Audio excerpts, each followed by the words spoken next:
Have you been experiencing internal financial struggles triggered by economic concerns? Are you feeling capped at your current income level and can't seem to realize your financial potential? Energy healer Jean Border has created an emotional freedom technique, or EFT, tapping protocol to help calm the inner voice that keeps you stressed. Claim your free copy at jeanborder.com/vow and say goodbye to those financial blockages. Welcome to another episode of the Focused Practical Dreamer's Journey podcast, Energy Work to Better Your Business, hosted by energy healer Jean Border. It's not just about dreaming, it's about making those dreams a practical reality.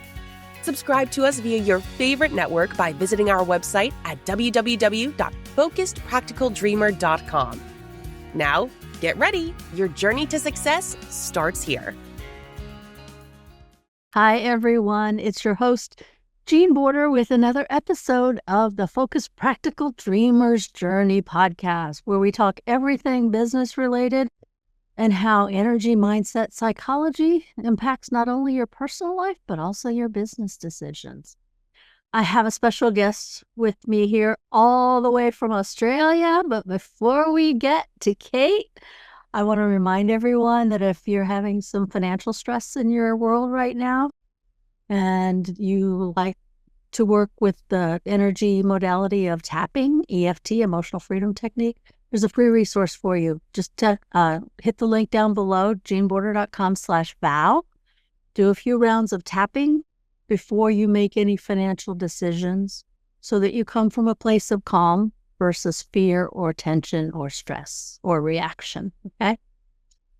jeanborder.com/vow or click on the link below. And now, on to my friend from Australia. This is Kate Galli. Hi, Kate. How are you doing? Jean, I am fabulous and grateful to be here with you today.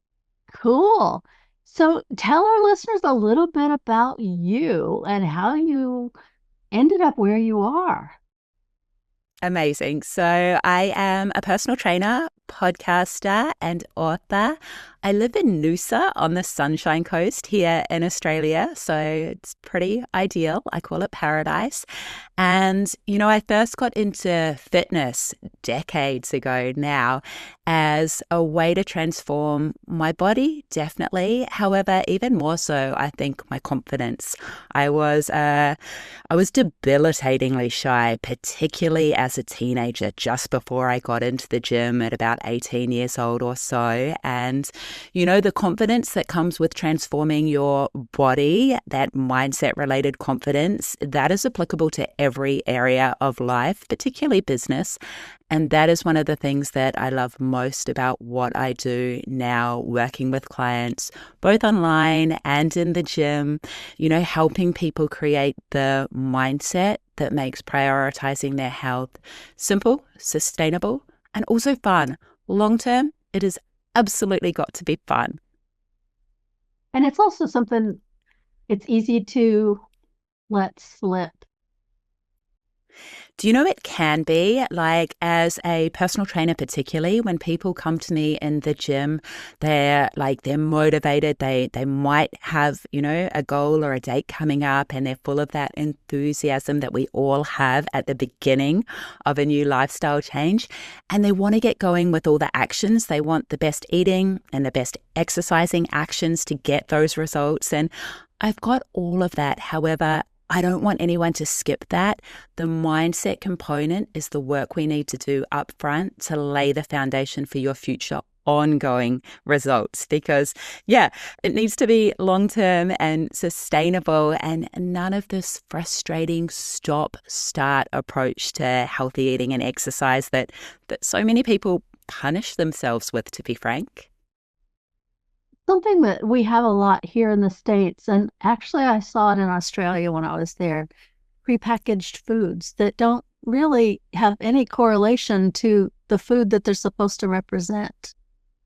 That's right. I forgot you made it to Australia. That is absolutely amazing. Sadly, this refined crapola is absolutely all over the place. And, early days personal training, I got into personal training a bit over 18 years ago, right? And I was vegetarian at that point in time. I'm now 9 years vegan, but back then I was vegetarian and it was all about the super high protein. And we were all very fearful of carbohydrates back then. So a lot of my own eating and the nutritional plans I designed for clients, I'm ashamed to say, perpetuated this fear of carbohydrates, even whole food carbohydrates, amazing nutritious foods like bananas and potatoes and lentils. And I would put this processed packaged rubbish into my body and into the nutritional plans for my clients because the macronutrient breakdown on the back of that package told me that it was low fat and low carbohydrate and pumped full of protein. And goodness knows what else, all the fakeness, right? And thankfully I escaped that. That's not the way I advocate now. However, you are so right, Jean. Our supermarkets and our fridges and pantries are just full of this processed rubbish. I'm going to date myself here, but back in the early 70s, when I was, just a kid, I was always prone to migraines in the past. I had them since I was a teeny tiny child. But they started enriching food products. And I became aware that whenever I would eat anything that said enriched, and typically it was chemical B vitamins, right? B vitamins are supposed to be so great for you. I mean, they're water soluble. If you can't overdose on them, they just flush right out if you take too much. But they were enriching bread. They were enriching cereal. And I was a kid, right? What, that's what you eat. You eat cereal for breakfast, you eat a sandwich for lunch. But those enriched products would trigger migraines. And so eventually you learn anything that says enriched on the package, if you don't want a migraine, don't eat it.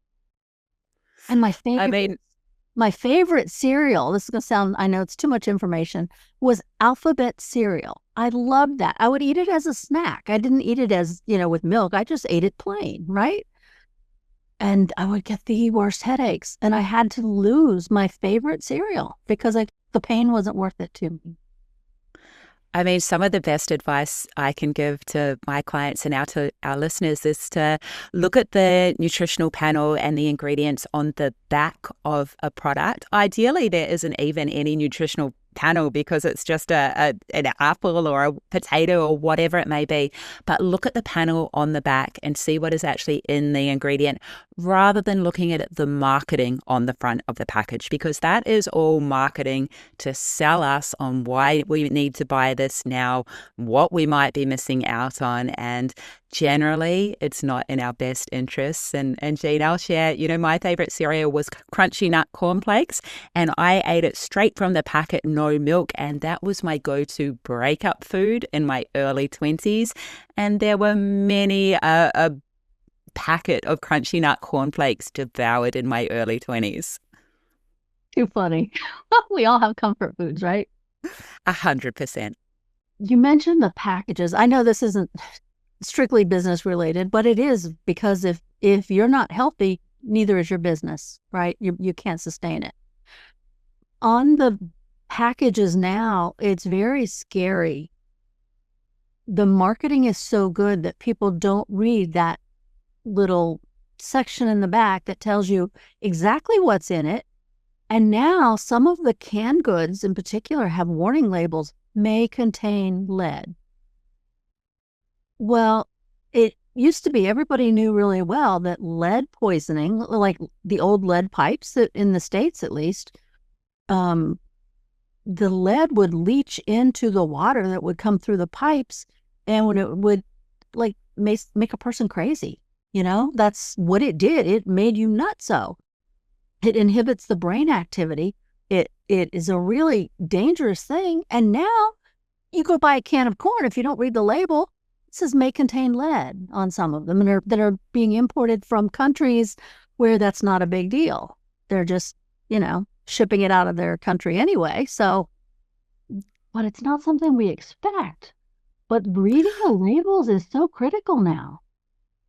Do you know it is? And I guess everything counts, right? I know these sorts of conversations specifically in relation to nutrition and what we could and should be doing. It can be really overwhelming. People are pressed for time, they're pressed for money. It all sounds like a lot.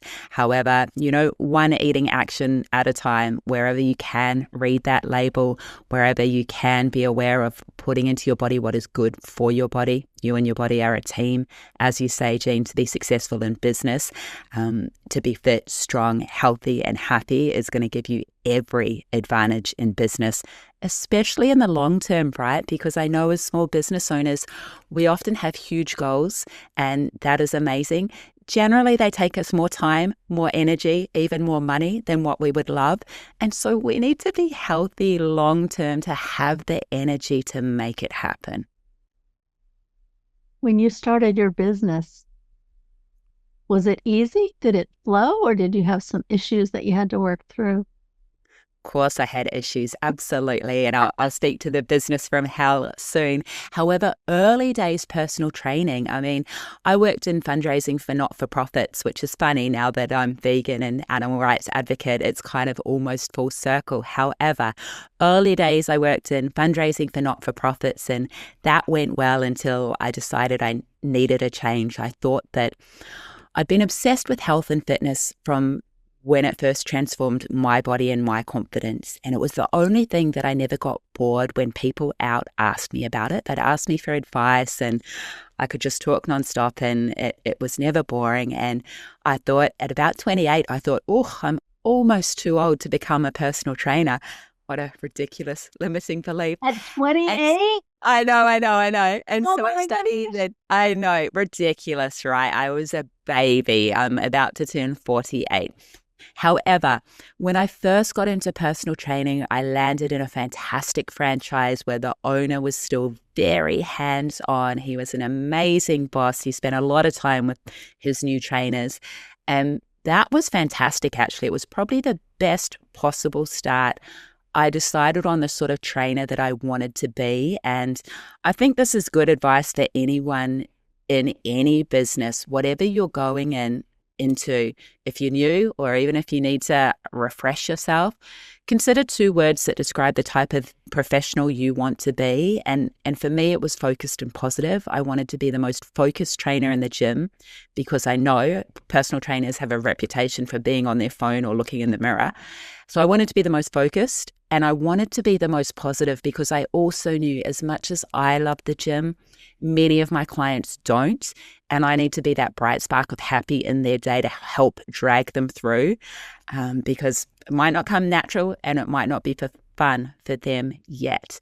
So that was a great start. The business from hell, as I not so affectionately like to call it, that was the same personal training franchise that I actually bought into a few years into my PT career. I was a delusionally optimistic dreamer type of a trainer, and I figured that business was all about leading by example and working really hard, and that was kind of it, really. And, disclaimer, you need more than that to succeed in business. So, Jean, definitely that maneuver into being a franchisee was not smooth or fun. Did you stay in that or did you get out? Eventually, I got out. So I probably spent about 2.5 years in that franchise. I actually went into business partnership with my original amazing boss. Again, someone who's a great boss might not necessarily be an amazing business partner. And it was actually the first franchise in the entire system that sold. And so when we bought it, there weren't the systems in place to, I guess, let us know exactly what to do when a business was selling, right? So it basically sold on a handshake. We didn't do our due diligence. It sold on a handshake with the gym. The most valuable assets are goodwill. It's the client base. And there were no clauses to say, hey, clients can't leave with the business owners that are selling the business and going back to the gym, which he works out of very successfully. So basically, we bought a location. We took over a commercial lease. We took over 2 equipment leases. So we were just taking over liabilities. And most of the client base moved with the owners that were leaving.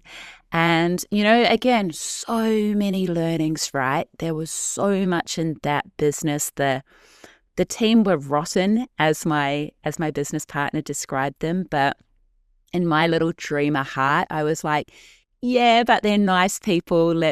We'll turn them around. He was like, let's fire them all. And I was like, let's work with them. Let's turn them around. We're in this together. Again, a billion lessons. Probably the most important ones were learning what you don't want is almost as important as learning what you do want. So I was trapped in that business with zero freedom, which is my number one most important value. I didn't feel congruent because I wasn't leading a joyful, passionate life. All I did was work and be stressed by the money I was hemorrhaging each month to the franchise. And the other really big lesson is mentors are super important. My business partner had been a mentor, and it's really important to take their advice when it's valuable.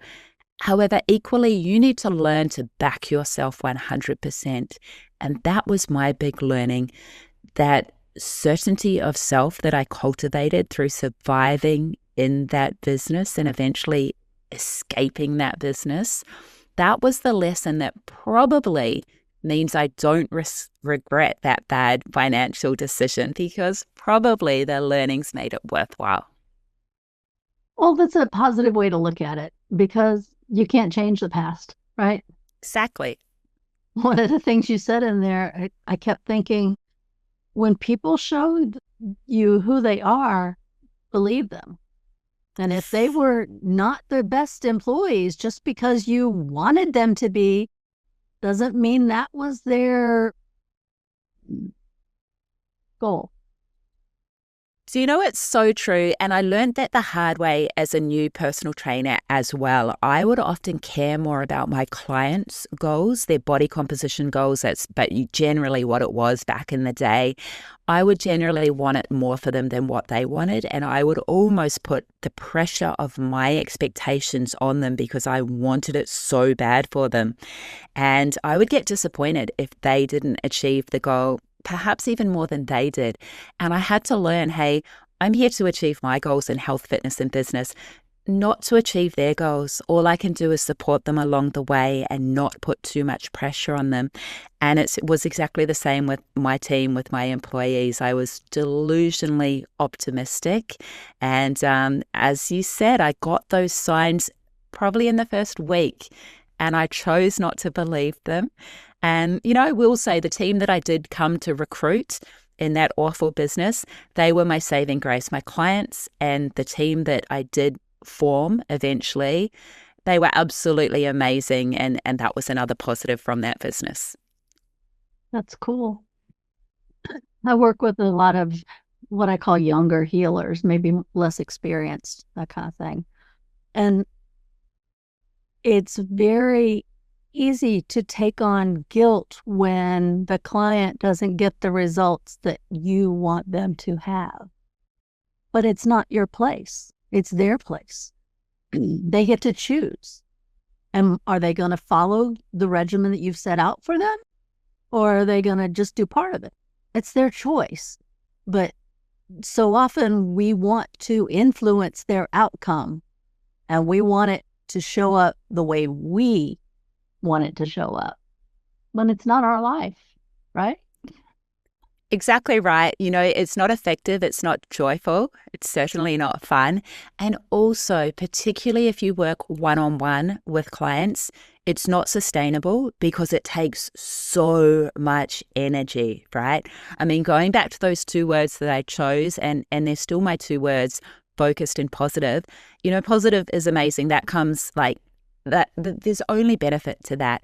But that intense focus, and I mean, that can actually be a little bit draining with one-on-one work. So you have to have real clarity with your expectations, not only for yourself, but absolutely your expectations for your clients as well.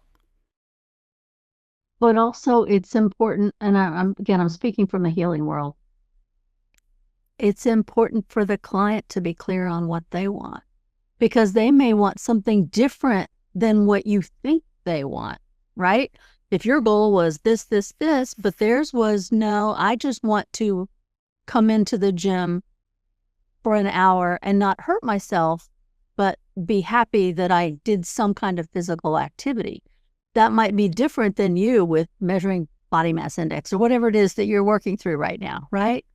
So the two people may have totally separate expectations.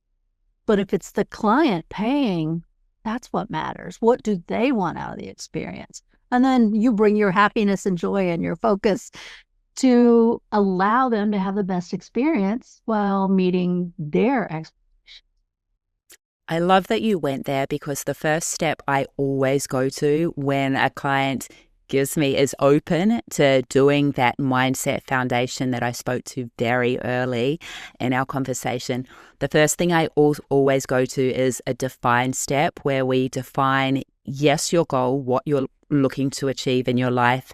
We add huge emotional intensity to it, and we get clear on what it's going to mean, not just to you, but also to everyone that you love in your life. So that's your goal that we define. However, also, I'm super big on defining your values and defining your beliefs. And the next step, step 2, would be to align those values and beliefs with the goal, or more so with the actions that you need to take to achieve that goal. So this is the foundation that, Dream Kate, I would love to always be able to drill down on that with my clients, because I know from 3 decades of training myself and nearly 2 decades of training clients that if you don't get super clear on all of those things, it's going to be a constant struggle. You're going to be fighting yourself, your natural inclinations, you need to get everything that is most important to you working with you rather than working against you. And how do you, when you work with a new client, how do you get them to start defining their values? It's a conversation, and again, it is hard with, I guess I have to have the acuity, the awareness to know whether they're open to going there yet, or often, if they're completely fresh and new, which has only just happened to me, to be honest, because I moved from Sydney at the end of last year, and I'd been a trainer in Sydney for the first 17, 18 years of my career. And I'd been at capacity for about a decade of that. I just I didn't need new clients. They stuck with me. They got older with me. It was amazing. Very loyal clients. And then moving to a whole new state and city, I've actually started at a new gym. And so I'm the new old girl. And that's a fresh experience. I haven't been here for a long period of time. So as much as I would love to dig in with this goals, values, beliefs conversation the first time I meet a client, you sometimes get the vibe that they actually just want to start with that exercising action, and you need to build a bit of rapport and time with them before they trust you enough to really go there with the foundational work that they might need to do. However, to answer your question, it is a conversation you have where we elicit your values, those core states or emotional feelings that people are naturally drawn to. We elicit them, we order them, we do the same with your beliefs, and again, we align them with that goal you're looking to achieve. And how do you have the values conversation? How does that work? Again, it might be with someone who's open to it from the start, or it might be with someone that over a period of time, we recognize that they're not getting the results that they're looking for, that they keep letting themselves down, that there's maybe some sort of a recurring excuse. A common one might be, might get the inclination that this amazing, generous, put themselves last type of a person, family is the most important thing to them, and they see that getting to the gym or changing the way that they eat, that is maybe detracting from family time, and family is absolutely just most important, or those new meals, they're not the old family favorites, and maybe that's going to cause a bit of, stress and angst. And so I need to ask them, what, if you think of those, the number one things that are most important to you in your life, your most important core values that you are drawn to, no right or wrong, what are those values? And an individual that I'm speaking that I've just described might say, love, connection, family. And we move from there. We need to reframe. All right, we've decided on this important goal, what you're looking to achieve.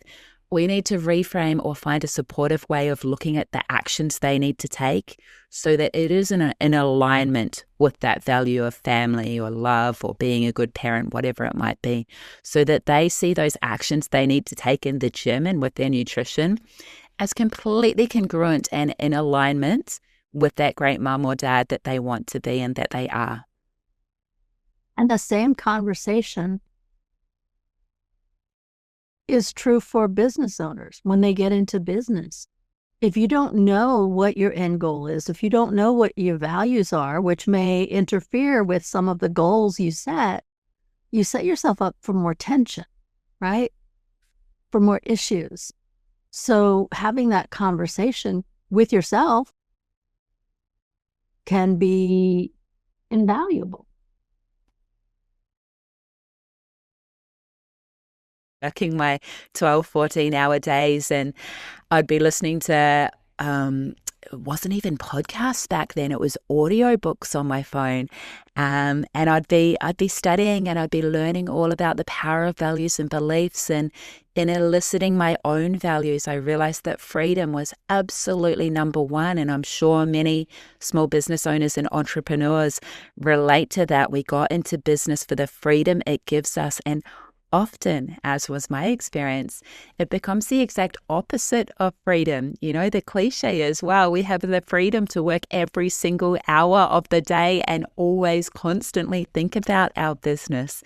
And so that is when it took me a lot more years, actually, but that is when I started to focus, needed to start focusing even more on, I guess, practical steps to enjoy the journey, right? Even if you're trapped in a situation that is completely unfun, like I was, there are always steps that you can be taking to make the most of today, because it isn't just about that end goal in business or health. Everything could end tomorrow. We really don't know, right? As disheartening as that is. So we have to be consciously working on those steps that allow us to enjoy every single day. You keep going back to your business. That's so funny. I shouldn't laugh at the business. I'm out of it now. It's all good. I shouldn't laugh, but internally I'm laughing. And apparently you found a way to make it okay, because you keep bringing it up and you're open about it. So I think that's a very healthy way to look at the business growth, right? The business learning journey. Absolutely. And I haven't even shared the half of it.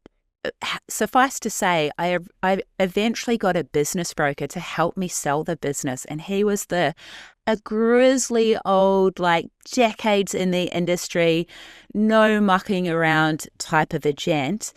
And just on hearing some of the dramas that business had gone through, he said, Kate, when you eventually escape this business, you need to write a book, because this business is a soap opera. And to hear it from him, Murray, again, it just reinforced what a nightmare that was and how grateful I am that I escaped it. Did you write a book? Well, I did, actually. I don't know that I refer to the business in the book. The book's the Plant Positive Journal, and it helps you adopt a healthy plant-based lifestyle. Probably the business from hell gets a little mention because there are so many learnings. I laugh, but there are so many things to learn when you start a business or when you get into a business that already exists. But because this show focuses on small business or people moving into that space, that's kind of where I'm going with that. But it's important, like you did, to find someone who can help you out of whatever mud hole you get into, right? Absolutely. Find yours. I think I wasted a lot of time and money. I don't know that I have the perfect blueprint for finding the right mentor. However, maybe I'll make it a little bit applicable to health as well, because I am a huge fan of whether you call it finding a mentor or whether you call it modeling success. And maybe if you don't have the financial means yet, you can actually model the success of someone in the distance online that you don't pay to spend time with. Most of us share everything we do online, right? So in health, it's pretty easy to find someone who has the results that you're seeking and to model the actions that they are taking.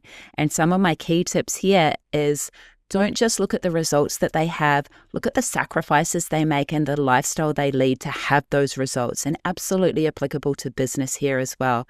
So in the past, I probably followed mentors and paid for mentors that weren't from a similar life situation to me. Maybe they were so much younger or had so much more financial means or had 5 kids. I've got no kids. Look at someone who is in a similar situation to you, just enough ahead of you, who is leading the lifestyle you want. I get up at 4 a.m. 6 or 7 days a week or earlier, and I lift heavy weights non-negotiably 4 days a week, and I'm vegan. If that all sounds appalling to you, I am likely not your perfect mentor in health, right? For some people, I am though. So through trial and error and lots of money spent, I found that mentors that, yes, they had the lifestyle that I was seeking and the results I was seeking. They also, I guess, had the energy and the mindset and the way of being in the world that I respected. Because if someone's a mad, crazy hustler or a total extrovert, I'm a mad introvert. If someone is that, it's going to cost me too much energy and it's going to feel incongruent to try and model their actions and have their life. And it's just not going to be sustainable. Even if it works short term, it's not going to be sustainable. And you said something else I want to go back to. Find someone who's a little bit ahead of you. So many times we look at the top person, the guru, the richest person, and that's not a logical jump for us. There are steps that we must take to get from where we are to where we want to be. And maybe that appears to be where we want to go, but it's so far removed that we don't understand the experiences. So if you find someone closer to where you are, but that is ahead of you, and then you can look at what did they have to go through to get there, because they are so much closer to your experiences that they remember where you are. The person who's, the multi-billionaire or whatever, that's fantastic for them, right? It really is. But to compare yourself to them is not doing justice to you and your abilities and where you are and how much you've grown so far, because all you do is compare yourself. I'm not this, I'm not that. How do I get to there? He does, they seem like the golden child, but find someone closer to where you are. And it's very easy for them to pull you up a few rungs up the ladder as opposed to taking you up a 50-story high rise, right? 100%. Long term, you don't want to be daunted by the actions you need to take. That's just that's completely overwhelming and not a way to achieve any goal. It's the same as if you said, I want to lose 10 kilos in a month. Not healthy, not sustainable. I could not agree more with that advice. Cool. So if you were starting a new business, some of the things that you've learned that would help you start a new business more easily. What were some of them? Go ahead. I'm sort of modeling this as we speak. There's the personal training side of the business, and then there's the online side of the business and the books I've written. And I think I've learned a lot with the modeling process so far as book publishing, right? So I just wrote my second book, the second version of the Plant Positive Journal. And as I mentioned, it helps you adopt a healthy plant-based lifestyle, whether you're an existing vegan who's not doing it healthy, and there are many, or whether you're just simply plant-based curious, you want more plants in your life, and it's all a bit overwhelming and hard. this journal helps you get there, and it's also a beautiful daily planner. And what I did really right with this is potentially for the first time, I created the product that I absolutely needed. My dear mum, many, many years ago, bought me a gratitude diary from an Australian business, Giving Thanks, Melanie Spears. Many years ago, she bought me this gratitude diary, a physical book, and it was the most beautiful book I ever saw. And you scribbled all over it every day to plan your day to come. And as a business owner, I am someone who likes to do that. I like to have the paper version, and I write what I need to do, and I write my gratitudes and reference points for success. And I feel good when I tick it all off and highlight it, and keeps me on track. I thought, this is beautiful. It had all these writings on the moon and the stars and stuff I never read, not interested. However, I used the hell out of that thing. I thought, what if this beautiful journal full of artwork actually advocated gently for a plant-based lifestyle? What if it was my little vegan Trojan horse that flew all around the world into people's homes, and they planned their day to come just like I did with hers? And then maybe, bit by bit, they're like, this chick sounds all right. What's she writing about here? What are these recipes? This beautiful artwork, what does that mean? So that was the Plant Positive Journal. And what I did is I hired Melanie as my mentor. She had exactly the business that I wanted. I respected her product and her approach to creating it, which is huge for me. I must respect someone I work with. And initially she said, no, too similar. And then I convinced her. I said, I am animal rights activist, passionate vegan, completely different product and market. So we work together. However, here's the second learning from my experience with the business from hell and my mentor there, who was amazing some of the time and not so some of the time. Luckily, I'd learned to back myself and back my own decisions. So when Melanie would give me advice that just did not fit with my heart or with my values or with my passion, I had the strength to kind of say, thank you, really respect that. Here's why I'm not going to do it. And I had the courage to back myself and go my own way in many decisions, which actually paid off big time with that product. And so, yeah, I would say I am implementing most of the lessons that I learned the hard way in that gym franchise. Cool. And it's so important to set boundaries, I call them. What I will do, what I will accept, what I won't do, and what I won't accept.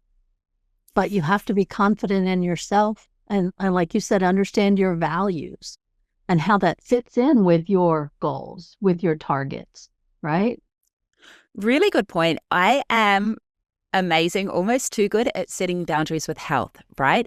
Forever, if someone offers me the food that is not aligned with my goals, I am so okay with being, thank you so much. That looks beautiful.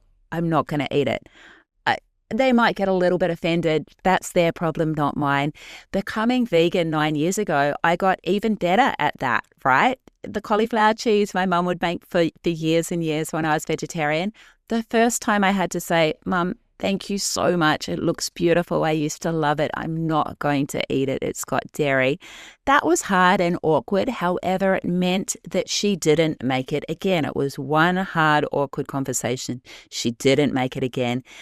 And I guess my point is, even though I'm good in fitness and with the animal rights, it took me a while to learn to be good in business. You might excel at something in one aspect of your life. It is absolutely transferable to other aspects of your life. However, it might take a bit of work and it might feel a bit awkward the first few times. And I think, being strong with mentors probably did feel a bit awkward the first few times. However, generally, the decisions have been in my best interest and it's worked out when I've taken that approach. Cool. So what are some of the beliefs that you had to get over? We always talk about limiting beliefs that hold us back when we're creating our business. A lot of times it's beliefs around money. Sometimes it's beliefs about who we're working with or how big our business should grow, what are some of the beliefs that you had to deal with? Do you remember that far back? Of course. I'll start with the limiting belief that it possibly is still sticking around. If I look at the way I lead my life right now and how I spend my time, energy, and money, I probably have a belief that success in business means I need to work my butt off. And as much as I'm a huge advocate of journaling, and it's been the most impactful habit that I've implemented this year so far, is calm and clarity. And one of the questions that often comes up when I'm journaling is, what if this was easy? Because to me, my gut is like, oh, it's meant to be really hard. You're meant, when in reality, I have absolutely paid my dues. I've done my time. Any success that comes to me now is zero chance of imposter syndrome, because I've done the hours and I am in it genuinely long term for the greater good, right? So that is a limiting belief. Potentially I need to work on a little bit more. I had a money one to a degree, and this is very rife within my movement, within animal rights, veganism, all of that, that financial abundance, and abundance isn't just about finance, it's about your health and your family and your passion and purpose. And my life is overflowing with abundance in that regard. I potentially had a little bit of a limiting belief that financial abundance was selfish and shallow. And, maybe that was impacted by the fact that some of the wealthiest people in the suburb I used to live in Sydney were a little bit selfish and shallow, right? Doesn't mean that I need to be, or that anyone listening needs to be. My learning, probably only this year, actually, is that financial abundance allows me to amplify the good that I'm doing in the world. And I've seen that enacted, whether I want it to be true or not. If you have a really huge vision, which I do, money, the freedom that money brings just lets you amplify that on such a greater level. And I am absolutely here for that.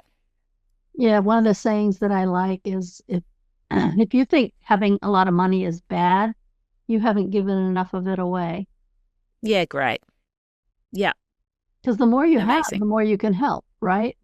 You have 100%. animal rights. Here we have a lot of animal rescue organizations that are always underfunded, Oh, sanctuaries, like the most stressful position. You get yourself into a situation of looking after all these individuals, potentially hundreds, and they are absolutely reliant on you. And I just can't even imagine the stress of needing to fundraise constantly for that, and that absolute joy and relief when some big donor just gives you a huge sum of money and you can breathe and sleep again for another 12 months or so. Amazing.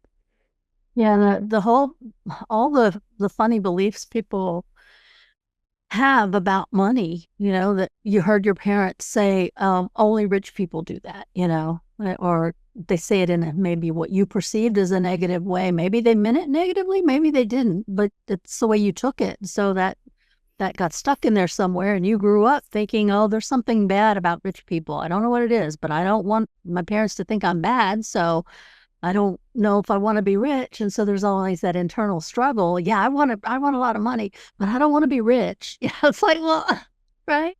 And we don't know where these things come from sometimes. And I think it's important to seek out the mentors who are advocating living, being in the world the way that you want to be in this regard as well. So when I first got into fitness, I sought out the fit, strong athletes. It was through magazines back then, it was so long ago, that had the smoking hot body I wanted, right? When I first became vegan, I sought out the vegan athletes and body sculptors that, again, had that fit, strong, smoking hot body. I hadn't seen them until I started seeking them out, and now they're all that I see. And it is exactly the same in business and with financial abundance. I've sought out the people who are doing amazing things with their money, and I'm like, That is really good. That is a really amazing place to be in the world, and the joy that they bring to other people's lives and the good that they are doing. That is absolutely worth modeling and learning from. Cool. So we're running short on our time together, but you have a resource for our listeners, right? I do indeed. I've spoken to the Plant Positive Journal. It is a beautiful big beast of a book that weighs nearly 2 kilos. In fact, nearly 1 kilo. In fact, the second edition has just come out, and it flies all around the world, particularly to America. However, postage is expensive. So I'm giving away month 1 of the Plant Positive Journal to our listeners. And the cool thing about that doesn't even matter whether you're plant-based curious or anti-vegan like my dad. In month 1, it's about laying the foundation for your future success. So we define your values, we define your beliefs, and we define your super compelling goal in relation to anything. The strategies work in relation to health and fitness or business, whatever you want it to be. And so that'll be linked up in the show notes, I'm assuming. Yes, they will. Just click on the link below. Or what is your website? Website is strongbodygreenplanet.com. You can connect to everything me there, particularly my healthification podcast, where I am 889 episodes deep as we speak. Oh my speaking goodness. to passionate and compassionate athletes, authors, entrepreneurs. It is absolutely my heart, that and the journals. So everything via that website. Cool, but you're also everywhere else, Facebook, Instagram, all those places, right? I'm everywhere. And the links to those will also be in the show notes. All you have to do is click on the link. It'll take you right to where she is. Perfect. So before we totally close out here, do you happen to have any final thoughts for our listeners? Of course, I'm going to go back to back yourself 100%. So the past few years, it has become abundantly clear to all of us that basically life is uncertain, right? You don't know what's coming today, tomorrow, next month, next year. You can't have certainty in circumstances. You often can't have certainty in other people. And so my best advice is to cultivate certainty in yourself. Know that you are a person that comes through for you. And the other way I frame that is to say to back yourself 100%. That is absolutely my most important learning and lesson and in life. Cool. Thanks so much for imparting all of your wisdom and your funny stories from your business journey, we'll call it. I really enjoyed that. It's been an absolute pleasure, Jean. Thank you so much. Yeah. And I want to thank our listeners for tuning in again. Every Tuesday, we have a new episode drop. So if you're enjoying these, or if you have any other topics or any other guests that you'd like to hear, drop me a line. I'm open to suggestions because I really enjoy having these kinds of conversations. So thanks to Kate Galli. Thanks to my listeners. I appreciate all the time that you spend with me and the faith you put into listening to the show. And until next time, this is your host, Jean Border, with an episode of the Focused Practical Dreamer's Journey. We trust you enjoyed this episode of the Focused Practical Dreamer's Journey podcast. Energy work to better your business. Hosted by energy healer Jean Border. Remember to visit our website at www.focusedpracticaldreamer.com and enjoy even more great episodes like this one. Again, while you're here, subscribe to us via your favorite network. We look forward to seeing you next time on the Focused Practical Dreamer's Journey.